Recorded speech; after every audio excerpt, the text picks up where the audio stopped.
ఈ నిన్న మొన్న జరిగిన మా పిఎసి చైర్మన్ సివిల్ సప్లైస్ శాఖ మంత్రులు నారాయణ మనోహర్ గారి టూర్లో ఇక్కడ విచ్చేసిన మా ప్రెస్ సోదరులందరికీ కూడా మీరు ఇచ్చిన సహకారానికి కవరేజ్ కి ఒకసారి ధన్యవాదాలు చెప్పుకుంటూ టూర్ చాలా సక్సెస్ఫుల్ గా జరిగింది.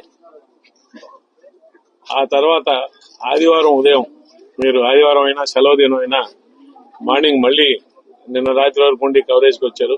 దానికి కూడా థ్యాంక్ యూ.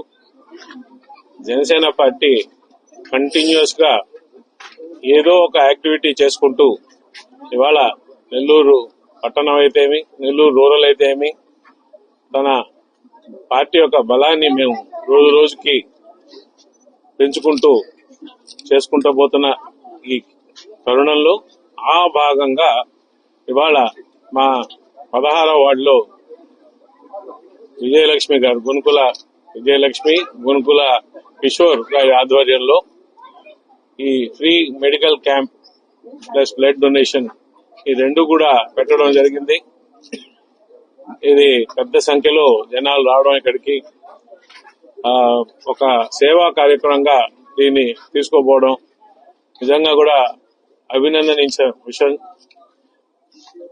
మా జనసేన అనేది ఒక ప్రశ్నించే సంస్థగా ఉన్నప్పటి నుంచి ఇప్పుడు నెమ్మదిగా అధికారంలోకి వచ్చిన తర్వాత ప్రజలకి ఏ విధంగా జనసేన పార్టీ సపోర్ట్ గా ఉంటుంది, వాళ్ళ ఈ సమస్యలు ఉన్నాయో వాటిని ఏ విధంగా మనం పరిష్కరించగలం అనే విధంగా ఆలోచిస్తూ ఈ మెడికల్ క్యాంప్ పెట్టడం కూడా జరిగింది.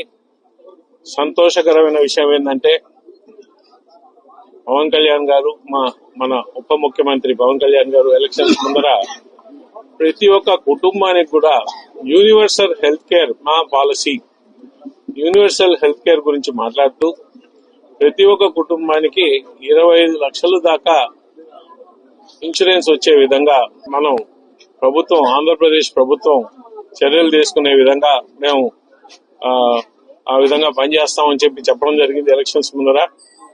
ఇప్పుడు మనం వార్తల్లో చూస్తున్నాం రేపు రాబోయే బడ్జెట్ లో అటువంటి ప్రతిపాదన ఉండొచ్చని, నిజంగా కూడా అటువంటి ప్రతిపాదన ఉండాలని, నిజంగా ఆంధ్రప్రదేశ్ రాష్ట్ర ప్రజల ఆరోగ్యం ముఖ్యం కాబట్టి అటువంటి ప్రతిపాదన వస్తే ఆంధ్రప్రదేశ్ రాష్ట్ర ప్రజలు అందరూ కూడా సంతోషిస్తారు. అది అందరూ ఉపయోగపడేది. 25 లక్షల అనేది చిన్న మాట కాదు.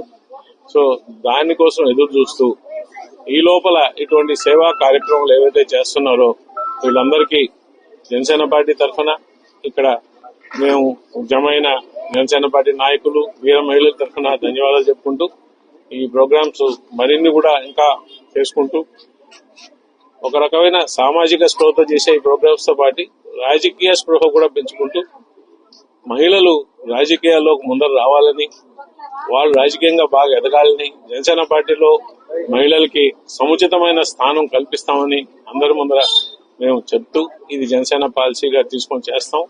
సో ఇటువంటివి కార్యక్రమాలు చేసినందుకు వీళ్ళకి అభినందిస్తూ థ్యాంక్ యూ వెరీ మచ్. నమస్కారం.